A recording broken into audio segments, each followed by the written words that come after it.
देखिए, मैं आप लोगों को पिछले एपिसोड में कुछ ऑर्गेनिक केमिस्ट्री के बारे में, जो ऑर्गेनिक कंपाउंड के बारे में बताया था, जिसमें श्रृंखला के आधार पर दो प्रकार के, एक बताया था खुली श्रृंखला, दूसरी बताया था बंद श्रृंखला। वो वही आप लोगों का एक जो खुली श्रृंखला है उसी को ही मैं इस एपिसोड में आप लोगों को बता रहा हूँ। जैसे देखिए, ये आप लोगों का ये कार्बन श्रृंखला के आधार पर ये पहली जैसे खुली श्रृंखला कहते हैं, या इसी को ही हम विवृतीय श्रृंखला बोलते हैं, या इसी को ही हम एलियाफेटिक यौगिक या ओपन चेंज कंपाउंड या एलियाफेटिक कंपाउंड कहते हैं। ये बात समझ में आ रहा नहीं है ना। अब इसको हम ये कहते हैं कि जिसे ये ऐसा जो कार्बनिक यौगिक है जिसमें कार्बन के परमाणुओं की जो श्रृंखला होती है वह सीधी होती है, ऐसे को ही हम क्या कहते हैं, विवृतीय श्रृंखला या खुली श्रृंखला या एलियाफेटिक यौगिक कहते हैं। ये तीन प्रकार के होते हैं। पहला आप लोगों का एल्केन्स होते हैं, दूसरा एल्कीन और तीसरा एल्काइंस होता है। अब जिसमें से ये पहला आप लोगों का एल्केन्स बताते हैं। यह एल्केन्स में देखिए, यह ALKANES ये आप लोगों को होते हैं। इसके बारे में मैं इसलिए बता रहा हूँ कि जो इसका इंग्लिश में जो नामकरण होगा, जो अंत में ANE जो है, इसी के आधार पर भी ये होगा। जो एल्केन के इस यौगिक में जो इसका समान सूत्र होता है वह जैसे CnH2n+2 होता है, जबकि जहाँ ये जो N है इसमें कार्बन परमाणुओं की संख्या श्रृंखला है। अब देखिए, इसमें अलग अलग, जिसमें कार्बन परमाणुओं की संख्या यदि 1 होगी उसको हम मेथेन कहेंगे, जिसमें कार्बन परमाणुओं की संख्या 2 होगी उसको एथेन। ठीक इसी प्रकार 3 वाले को प्रोपेन, 4 वाले को ब्यूटेन, 5 वाले को पेंटेन और 6 वाले को हेक्सेन, 7 वाले को सेप्टेन और 8 वाले को ऑक्टेन और 9 वाले को नोनेन, और जो 10 जिस कार्बन परमाणुओं की संख्या होगी उसको हम डीकेन कहते हैं। जैसा कि आप लोगों को ये बताया गया, ये पहला है, ये सारे आप लोग याद कर लिए, क्योंकि हर में ये आप लोगों को ये समझने में समझदारी होगी, या और इसके भी बताएंगे।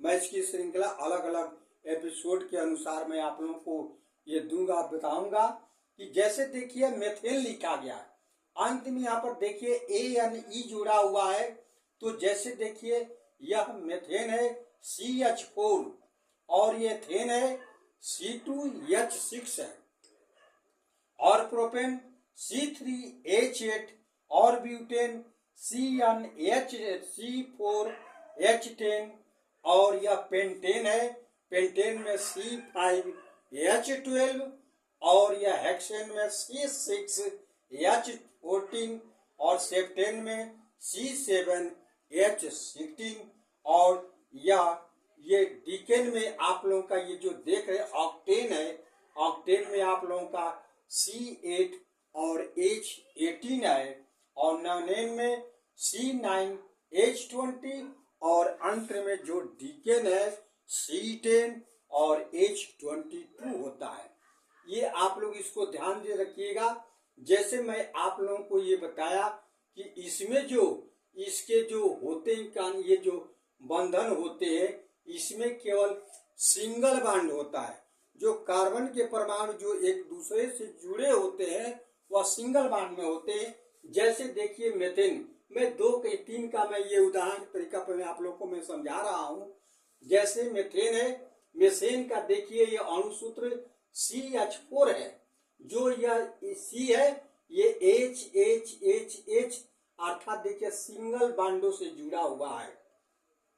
तो जो कार्बन है, कार्बन के परमाणुओं की, जैसे कार्बन जो है इसकी संयोजकता के आधार पर इसको हम संतुलित करेंगे, तो देखिए कार्बन की संयोजकता 4 होती है।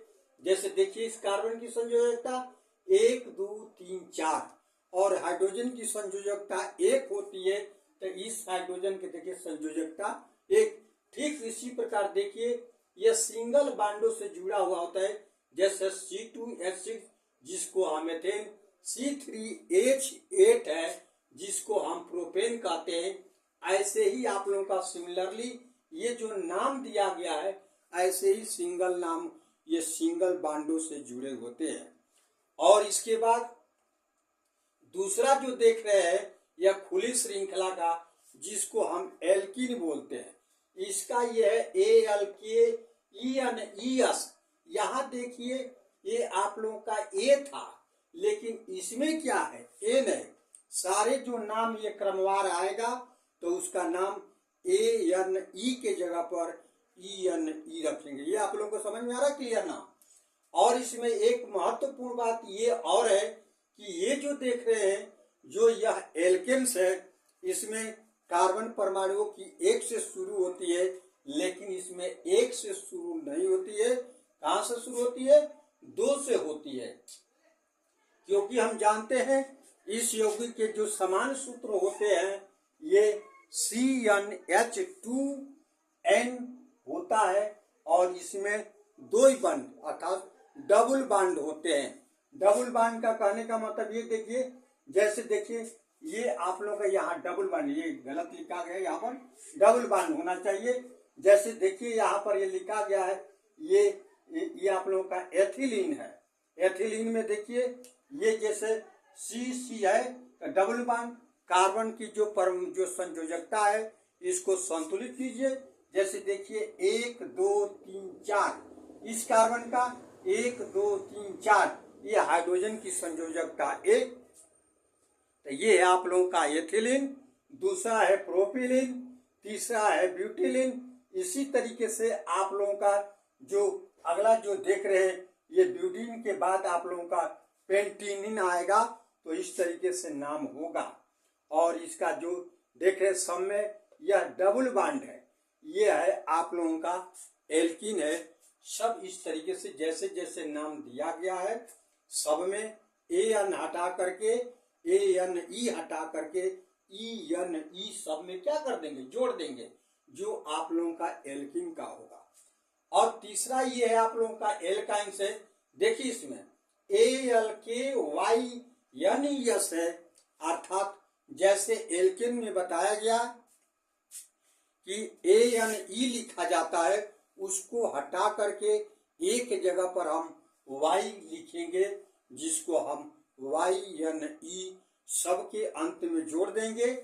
जिसका ये एल्कीन ऐसे यौगिक होते हैं जिनका सामान्य सूत्र CnH2n-2 होता है। देख रहे हैं ना। और इस यौगिक में हमेशा इसमें सिंगल बांड था, इसमें डबल बांड था, लेकिन जो यह एल्काइन देख रहे हैं इसमें ट्रिपल बांड होते हैं अर्थात 3 बंड। देख रहे हैं ना ये। और इसमें हाइड्रोजन की संयोजकता 1, कार्बन की संयोजकता को देख लीजिए 1 2 3 4। इसमें देखेंगे 1 2 3 4, इसको देखेंगे 1 2 3 4, इसको देखेंगे 1 2 3 4 और हाइड्रोजन की संयोजकता 1 होती है। ये आप लोगों को सभी जो ये बताया गया जो खुली श्रृंखला है चाहे विभिन्न श्रृंखला है जिसको हम एलियाफेटिक भी कहते हैं। ये आप लोगों को समझ में आया नहीं ये? तो ये रहा है आप लोगों का सारे। इसमें मैं आप लोगों का ये ओपन चेन कंपाउंड के बारे में बताया। तो इस बात को ध्यान से रखिए। यदि जिसमें से जो कुछ भी आप लोगों को समझ में ना आया हो तो पूछ लीजिए। ये सारे, लेकिन हाँ ये मैं कहूँगा इसको याद रखें। कितने लोग ये भूल जाते हैं कि ये कार्बन परमाणु की संख्या 1 2 3 4 5 6 7 8 9 10 इस तरीके का हो तो उसका नाम क्या हम करेंगे?